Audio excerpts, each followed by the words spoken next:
This is the Lenovo Legion Go 2. We saw this earlier this year at CES, but now Lenovo is ready to launch this out into the wild. This is the sequel to the wildly popular Legion Go handheld that came out last year, and it brings some changes. We're going to go over the final details that I know of right now. We're going to do a quick comparison physically to the actual systems, because there's some little subtle differences that I wasn't able to see at CES. But first, I need to answer the question I know you're all asking. What about SteamOS? All right, before we get into the rest of the video, let's start off with the thing that I know people are going to be asking. Wait, hold on, this Legion Go 2 is running Windows 11. Why would Lenovo do that? They just launched the Legion Go S with the SteamOS version. People really liked it. I personally really like the SteamOS version. So why would Lenovo even want to go back to Windows 11? Well, Lenovo tells me that, guess what? If you look at the Legion Go S, they actually offer both variations. You have the option to choose Windows, you have the option to choose SteamOS. Yes, right now the Legion Go 2 is launching with Windows 11, but number one, you can just put SteamOS on this if you want.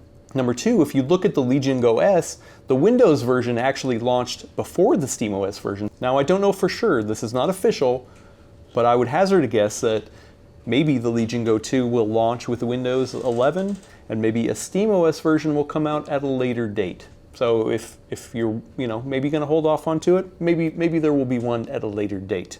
Either way, Lenovo loves working with both partners, and they want to give you the option to have both. And I think choice is a great thing, and that's what Lenovo is going to give you. So I commend them for that. So now let's talk about the final specs and pricing that I know of.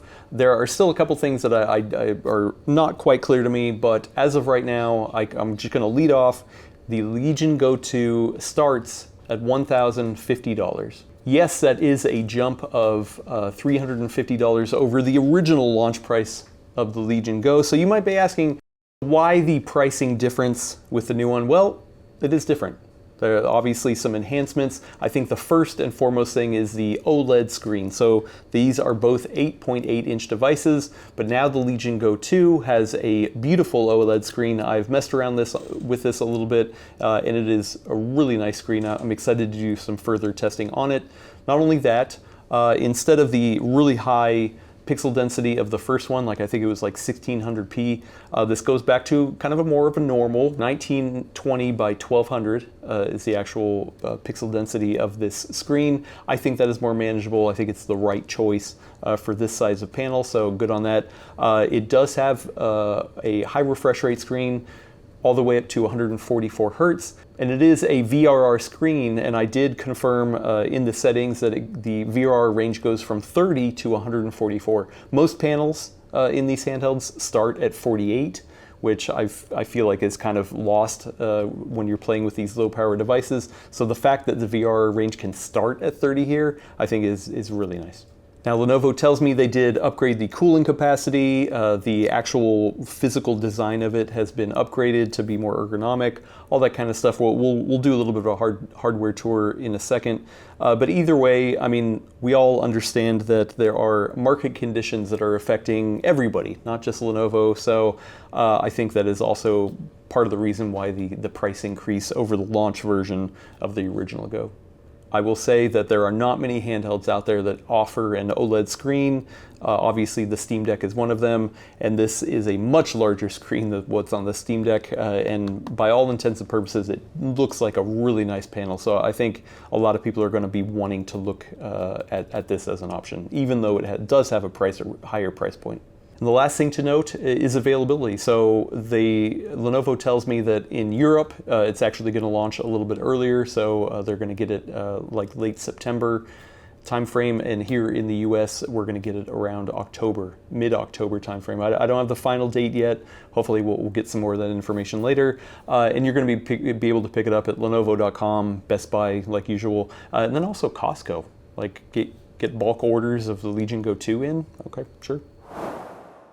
To finish off, I do want to go over the hardware again. Even though we did see it at CES and not a ton has changed, I didn't have the original Legion Go on me to compare side to side. So once you come down here, we're gonna prop these up with their nice little kickstands, and we're gonna go over a little bit of the differences. So this is the Legion Go 2. This is the original Legion Go. The first thing that kind of really stuck out to me putting this in my hand is the ergonomics. So the original Legion Go definitely had a real harsh kind of corner here that dug into the palms. And this one is much more rounded. It feels much better in the hand. Not only that, the controller is actually taller compared to the original one. I'll do a fun little thing to kind of show the differences on that. The body itself is a little thicker, and I don't know if you can see it or not, but it is a little bit taller. So they're both laying on a flat surface.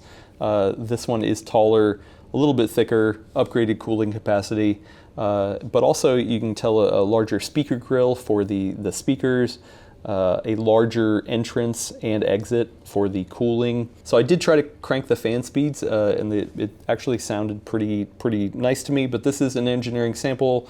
It's not a final design, so hopefully if it's going to push a lot of air, it's not going to have a annoying fan sound. If we look at the ports, we still have two USB-C ports, one on the top, one on the bottom. The volume moves from being over here to over here.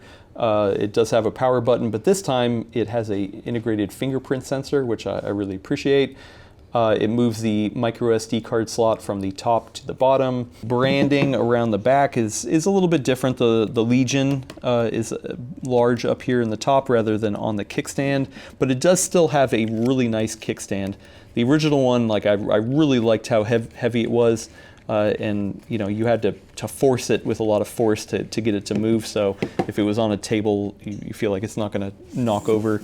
This new one, the kickstand's a little shorter, but it still feels very rigid. You're not going to push this and kind of knock things over. So I really appreciate that. But once again, the big difference for me is going to be ergonomics, and this is something that I tried out just to kind of like see how it was going to feel. So I'm going to do this here. You can actually interchange the controllers. The locking mechanism and the whole sliding thing is the same. So I don't know why you would want to swap them, but yeah, I guess theoretically you can if you want. It's still a little button here that you press in and then slide down to reveal the pogo pins. But instead of doing that, I'm actually going to take off the original controller and place it on this one. So let's see if I can do this upside down. I can't see. Okay, yeah, so it slots right in and it slides right on, and there you go. It's actually on there. It works, and you can see now that this is on here, the actual tablet size is a little bit taller. So the controller on the new one is a little bit taller as well because of that. And when I put this in my hand, like, I'm actually able to feel directly the difference in the ergonomics, and it is wild. It is a major change. There are a lot of things that are the same. They still have the same back button options. The trigger still has a really nice curve to it along the front finger. The shoulder buttons are actually larger. I think you can tell that they're a little bit deeper compared to the original one, and you can get a full press across the whole top of it, so that is nice. But really, I can't say this enough times, having it sit there in my palm and just round it off and more ergonomic is a major change, and very appreciated. So, and that is something that, you know, you wouldn't be able to kind of do on any other handheld. This is like a side-by-side holding like this and put the original controller on it. So it's actually kind of funny.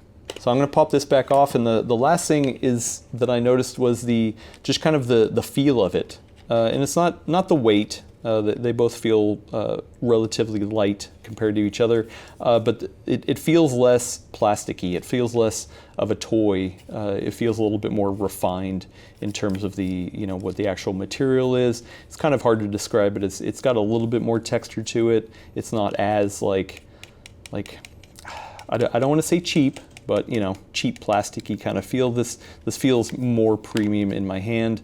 It still has a little bit of a grip on the back, but it's different. The original one had like a stubble. This one, it kind of has like a scale kind of pattern to it. And also the buttons are actually smaller, which I appreciate, along the back. And they're not as, I mean, you can see that they're not glossy, they're not like sliding around, they have a little bit of a grip to it as well. So obviously I want to get this in for further testing. A lot of people who have followed me know that I wasn't a huge fan of the original Legion Go, mostly because the detachable controllers was just lost on me, and also the ergonomics too was kind of a bit of a bummer. So apart from the OLED screen, which I think is a really big selling point, really it's going to come down to this is a much more ergonomic device, especially for something that is still so large. You get that beautiful 8-inch display. I love a larger display, and so being able to hold it for longer is going to be a positive in my book. And of course, the very last thing is to get it in for testing. I want to see how much of an upgrade it is actually over the original Legion Go, and see if, you know, my thoughts have changed on this interesting handheld that nobody else kind of has replicated over the past. I thought we were going to see a lot more people try to get into detachable controllers, and hasn't really been the case. So if that's a selling point for Lenovo, then yeah, I'm curious to hear. Are you still a huge fan of the Lenovo Legion Go? Do you really appreciate having those detachable controllers? Let me know down in the comments. And to see more of this handheld coverage, be sure to subscribe here on PCWorld and watch this next video. This next video right here about handheld gaming is really good.